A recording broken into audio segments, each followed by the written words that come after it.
Hello guys, and this is my solution to this problem. So I have it here. I begin by laying out the three players: the grandson, the daughter, and me.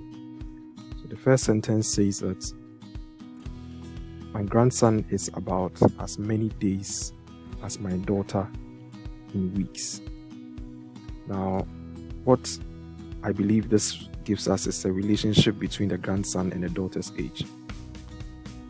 So a day is X and there are 7 days in a week. So the daughter's age will be 7X. So this is the relationship. Now, the second sentence says my grandson is as many months as I am in years. So again, if this is X, grandma is going to be 12X. So this is the relationship. Now, we are going to put this in an equation, give it to Excel to solve.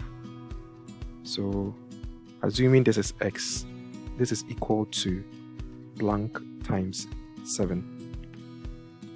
And my age is going to be my grandson's age times 12. So here's what I have.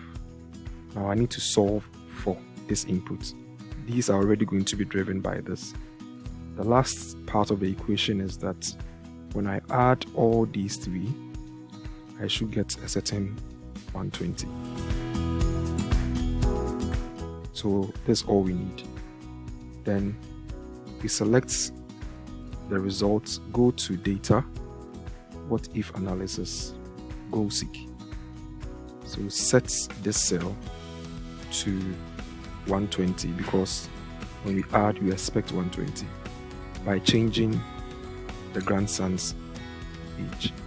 So bottom line, what should this figure be in order to run these relationships and give us 120? So I'll click OK. And here we go. So grandson is 6, daughter is 42, and I am 72. Thank you.